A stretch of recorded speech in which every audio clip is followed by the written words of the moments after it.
I weigh 160 pounds and I just benched 225 a couple months ago. And I've been thinking a lot about this as I've tried to increase my bench. And hybrid athletes are becoming a big thing, and I would definitely consider myself more of a runner than this hybrid athlete, though I like being strong. I just deadlifted 315 pounds too, and there's a lot of things I did on that. Maybe I should make a separate video when it comes to deadlifting.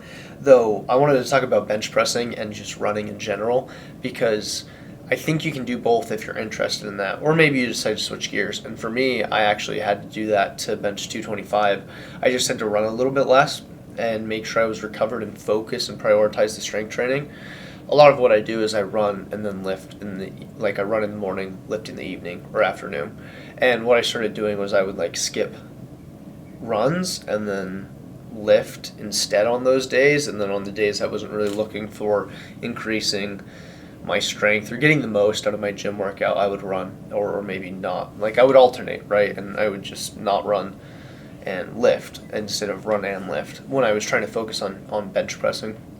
And there was these two things that I think made a big difference in me getting there, because it seemed like I could get the bar off my chest, but it would stop halfway. And so my gym partner Mike, he started pointing out some things I could try.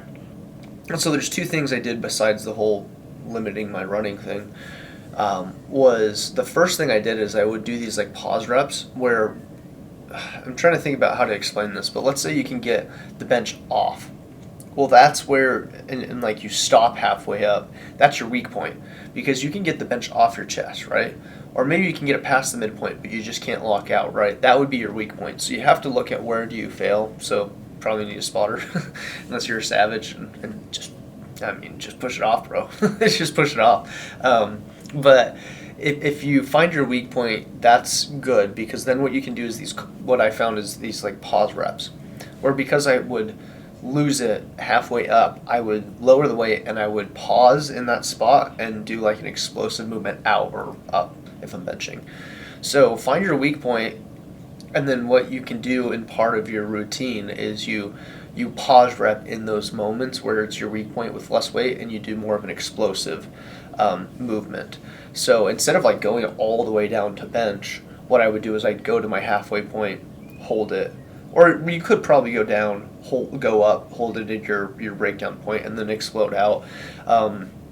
I just like that. I just started doing that, and that really helped.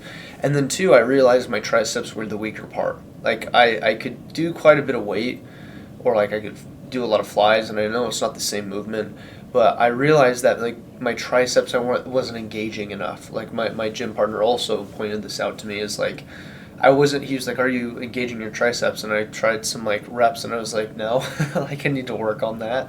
And so when I started becoming conscious of that and getting my form down, but what I did was I would do these tricep push downs or pull downs with a straight bar.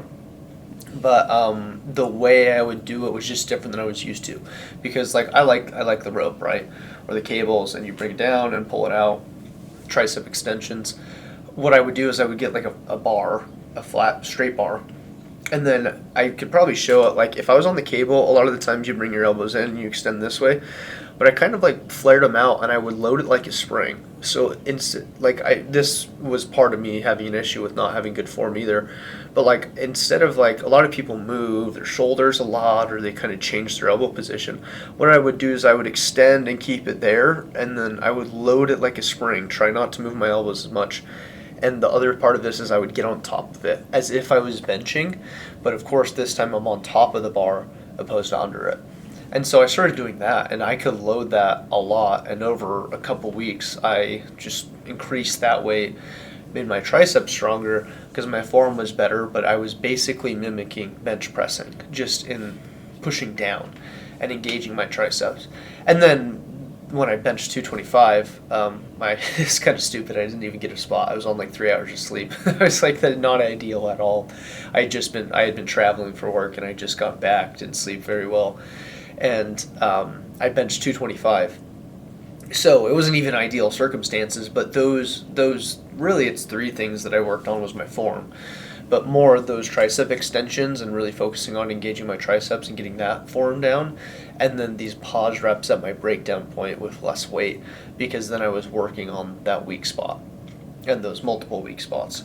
So if you're a runner, maybe hey, you're just trying to bench 225 and you feel like you've been working on it for a while, I think those things will help you. I mean, once I started doing those things, I think it took me 2 weeks. I was like maxing at like 215, and then that just was a big difference over 2 weeks of those consistent things in my gym routine. So I hope you got something out of this. If you like exercise and running content, I mean, feel free to subscribe. If not, that's cool too, man. Freedom of choice, right?